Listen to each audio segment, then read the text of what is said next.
The early 90s in England carried a persistent chill that settled in every corner of life.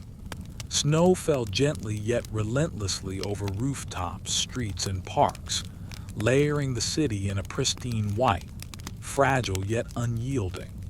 The morning light, muted and gray, struggled to penetrate through fog and frost, casting long shadows across brick houses and narrow alleyways. Each breath was sharp and visible, forming clouds that lingered in the cold air before dissolving slowly. The quiet was punctuated only by the crunch of footsteps across icy pavements, or the distant hum of vehicles cautiously navigating the winter streets. In working-class neighborhoods, life started before the sun had fully risen. Families awoke in cramped flats and terraced houses, walls thin and cold, allowing winter to creep inside despite the meager heat that stoves could provide. Children, stirred by the sound of the day beginning, pulled themselves from thin mattresses shared with siblings, blankets twisted and worn from years of use. Parents, often already awake, carefully coaxed coal stoves into life, a ritualistic act requiring patience and skill. Sparks leapt briefly before settling into steady flames, warming the room slowly.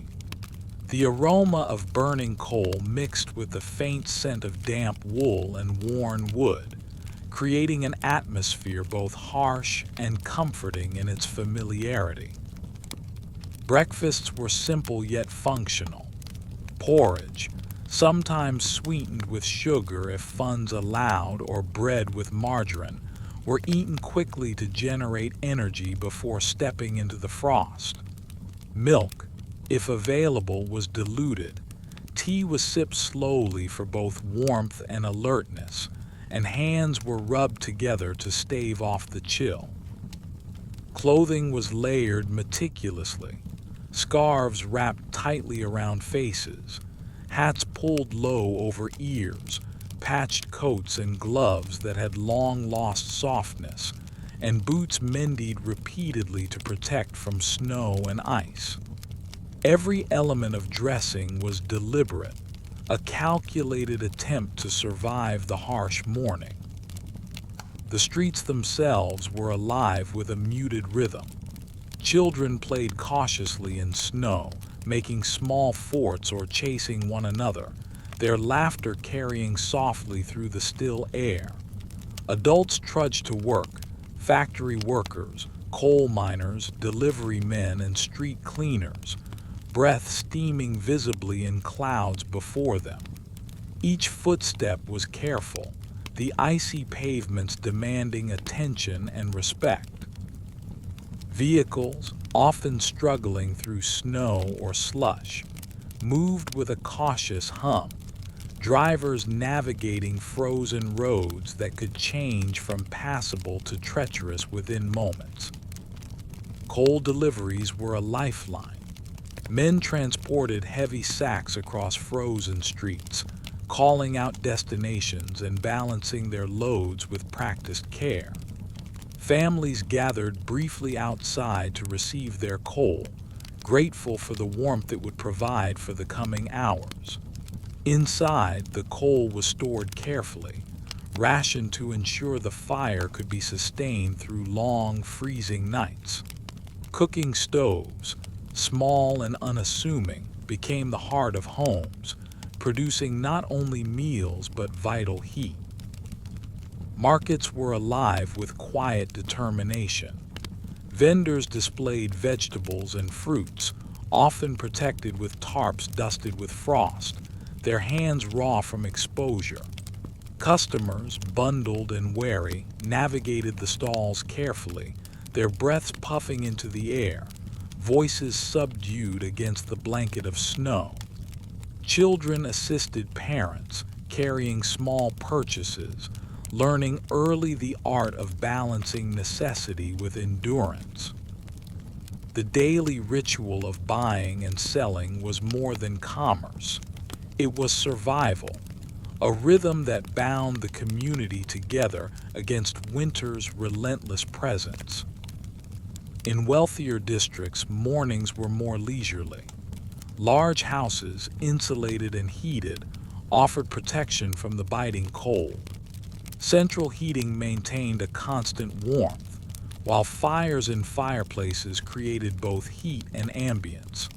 Families enjoyed breakfasts that were elaborate and abundant: eggs, bacon, fresh bread, and hot tea or coffee. Children dressed in thick, waterproof clothing played safely outdoors or looked upon snow-covered gardens from warm, secure windows. Staff tended to every detail, ensuring paths were clear of snow, pipes protected from freezing, and vehicles ready for winter travel.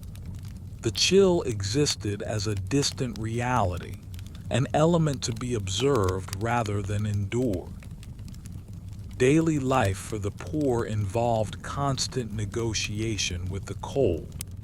Work began early and often lasted long, demanding exposure to frost and ice.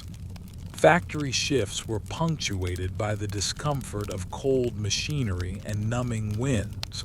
Coal miners faced tunnels and frost alike, and street cleaners brushed away snow to maintain passable paths. Public transport was unreliable in severe weather. Trains and buses delayed or canceled, leaving many to walk long distances, boots slipping and clothing damp. Layering, improvisation, and endurance became essential skills.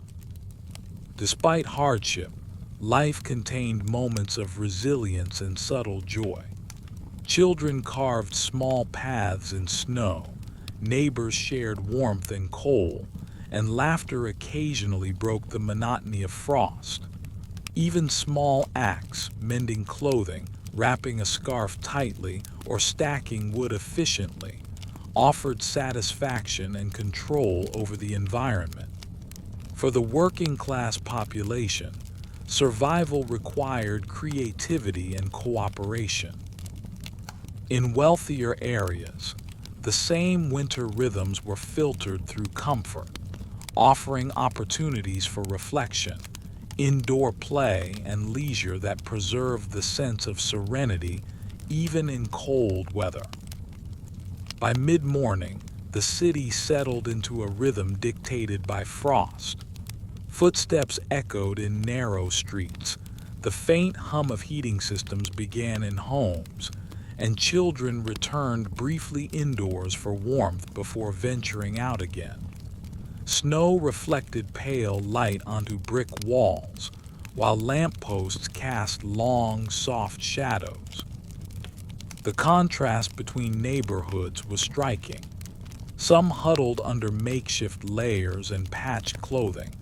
Others moved gracefully through insulated streets, children sledding safely, pets trotting carefully across walkways, and families observing winter as a scenic pleasure rather than a trial.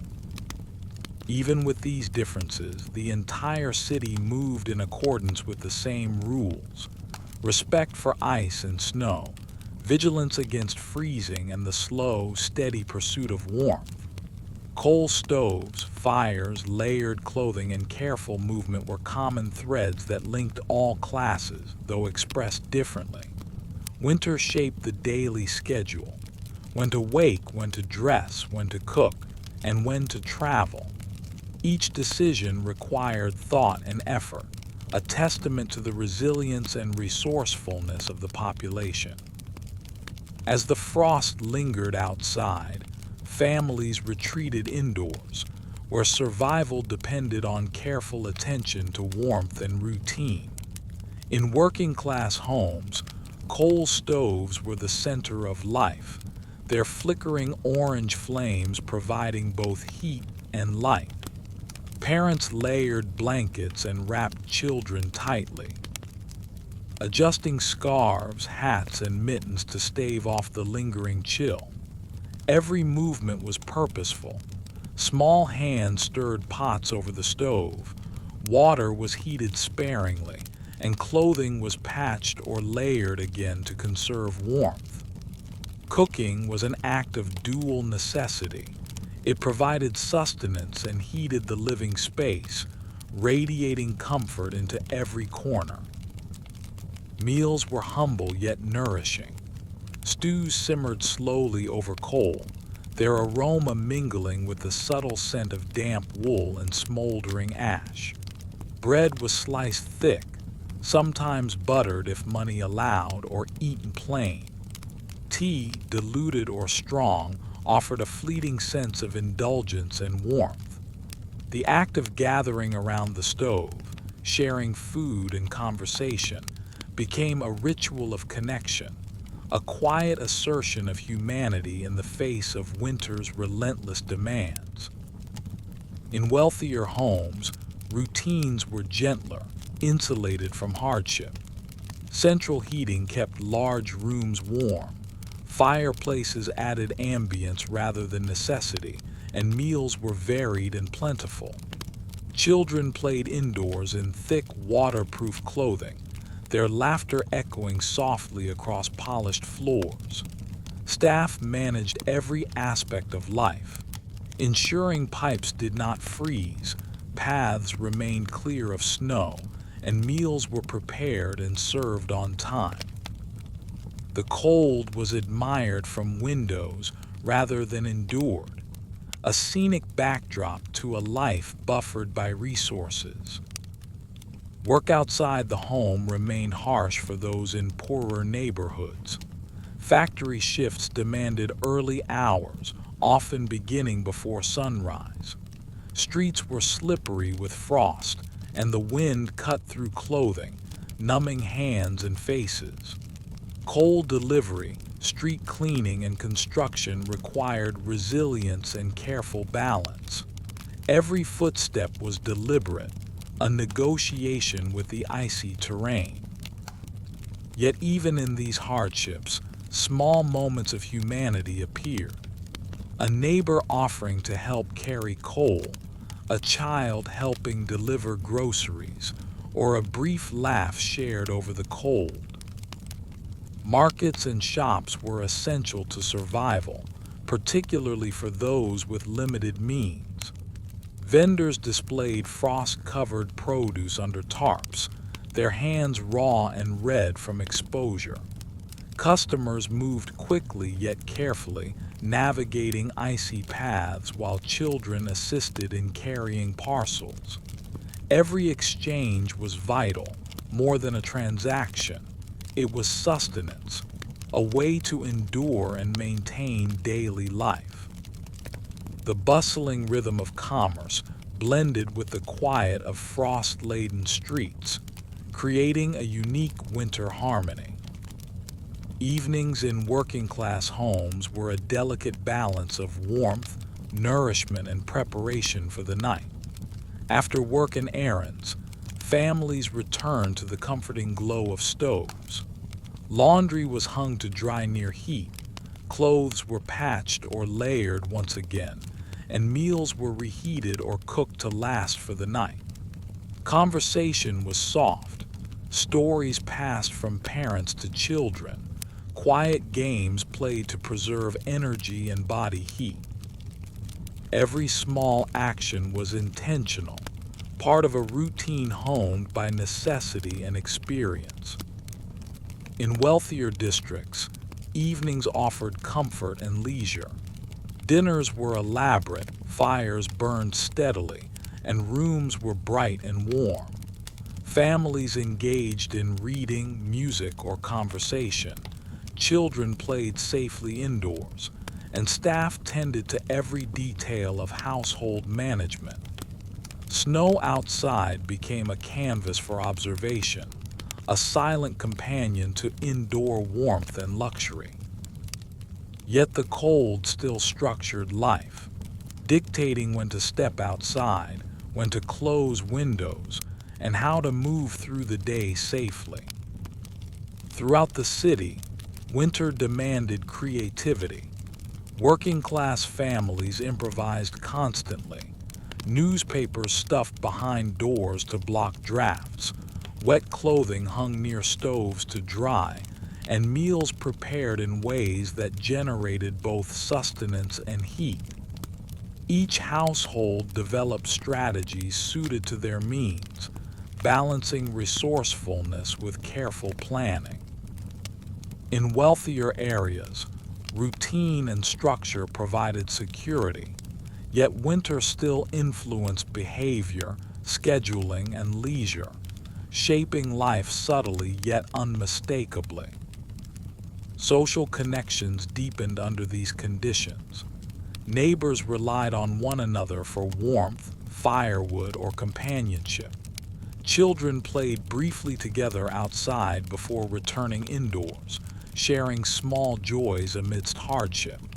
In wealthier areas, social life was maintained through gatherings, tea parties, or family events, yet the underlying theme remained.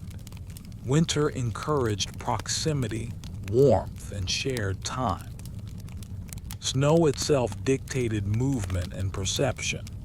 Streets became slippery and treacherous, yet also beautiful, reflecting lamplight, muffling sound, and transforming ordinary pathways into quiet, reflective spaces. Footsteps in fresh snow created transient patterns, children's laughter echoed softly, and the city moved with a cautious grace. Everyone, regardless of wealth, adapted to these conditions, whether by careful layering, insulating homes, or coordinating work schedules, finding rhythm in winter's persistent presence. Even as night approached, both poor and wealthy households observed patterns shaped by frost. Stoves were tended, blankets adjusted, and clothing arranged to retain warmth. In working-class homes, children were tucked close together on thin mattresses, parents ensuring that each layer offered maximum protection. In wealthier homes, warmth was more secure, yet attention to comfort and routine remained. The night became a time to recover, reflect, and prepare for the next day's challenges, a pause in the continuous negotiation with cold. As night fell over England, a deep, reflective quiet blanketed streets, homes, and parks alike. Snow continued to settle gently, softening sounds, muting the hum of the city and painting rooftops, trees, and roads with a serene white glow. In working-class neighborhoods, families retreated indoors, where the warmth of coal stoves offered refuge from frost and wind. Children, their cheeks rosy from exposure, were tucked into layered blankets, each fold adjusted carefully by parents, scarves and hats ensuring that no heat escaped. The act of preparing for sleep was both ritual and strategy, moving slowly, conserving warmth, and creating a sense of security against the relentless cold outside. Evenings were a delicate balance between activity and rest.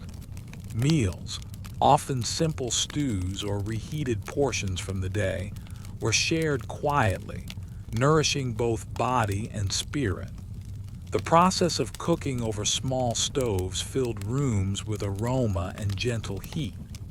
Water was heated sparingly for washing, laundry hung near stoves to dry and warm, and small chores completed with precision.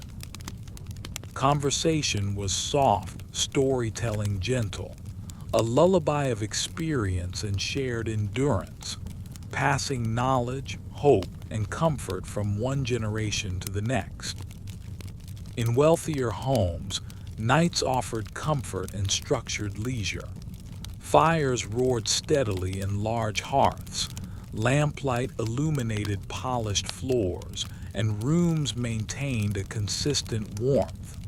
Families gathered for dinner or tea.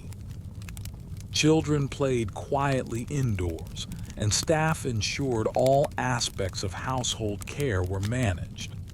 Snow outside was admired through expansive windows, creating a picturesque view rather than a daily challenge. Winter shaped routines subtly, closing shutters, checking pipes, tending fires, and planning for the next day, all while enveloped in warmth and security. The night reinforced resilience across all classes. In smaller homes, bodies huddled for warmth on thin mattresses, blankets layered, clothing adjusted, every movement careful to preserve heat. Children learned early the rhythm of winter, how to conserve energy, how to maintain warmth, and how to find joy in simple, shared moments. In larger homes, attention to comfort remained, teaching patience, reflection, and appreciation for security.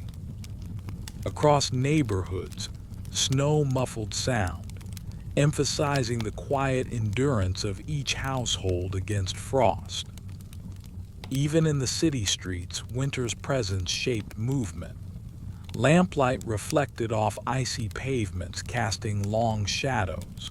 Footsteps were deliberate, cautious, and rhythmic. Late-night deliveries moved slowly.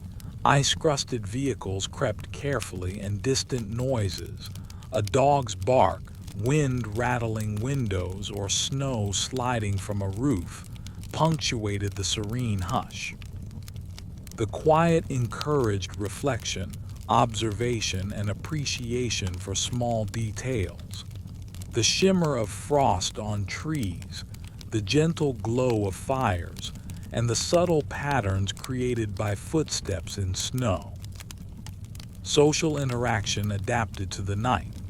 In working-class neighborhoods, neighbors visited briefly for shared warmth or conversation, exchanged firewood or coal, and assisted one another with small tasks. Children might play briefly under supervision before returning indoors. In wealthier areas, social gatherings were calm and structured, often indoors, emphasizing comfort and leisure. Across all districts, winter encouraged proximity, fostering connection, warmth, and community, whether through necessity or choice. Sleep became a vital refuge. In small homes, it was a careful negotiation, ensuring stoves maintained a gentle heat, blankets layered, and children nestled close to maximize shared warmth. In wealthier homes, sleep was similarly structured, yet insulated from hardship, allowing reflection and uninterrupted rest. Across the city, dreams were influenced by daily experience. Snow-covered streets, frost-laden windows, warm meals, and small acts of endurance. Sleep offered recovery from labor, exposure, and vigilance, a reward for navigating winter's challenges. Winter's rhythm shaped time itself. Days began early and ended carefully, dictated by frost, snow, and the necessity to maintain warmth. Actions were deliberate, movement across icy pavements, layering clothing, managing stoves, rationing coal, and performing household chores. Even leisure and observation were tempered by awareness of the cold. Whether in small flats or grand houses, life was defined by a balance of endurance, adaptation, and careful planning. By the deep hours of the night, the city rested under snow's soft blanket. Streets were empty, pavements gleamed under lamplight, and the muffled quiet emphasized the contrast between the frozen outdoors and the warmth of homes. Fires burned low, blankets preserved heat, and routines of the day became memory. The city's inhabitants across all classes were united by the rhythm of winter, survival, adaptation, and the pursuit of comfort and rest. Even as frost continued to linger, the night offered peace. It was a time for reflection, for quiet observation of snow and silence, and for rest from the day's exertions. Working-class families found security in shared warmth and practical routines. Wealthy families enjoyed comfort, leisure, and serenity. Across all homes, winter imposed structure, nurtured resilience, and created moments of calm beauty. The hush of snow, the gentle glow of fires, and the rhythmic breathing of those asleep turned the city into a quiet, living tapestry of endurance, warmth, and subtle winter poetry. As dawn approached, the pattern would begin anew. The rhythm of work, warmth, play, and survival, each day shaped by frost and snow. But in this hour, the quiet of night, the glow of fires, and the hush of snow created a perfect pause. It reminded all that even in hardship, beauty persisted, warmth was shared, and sleep was a reward earned by enduring the persistent chill of England's early 90s winter.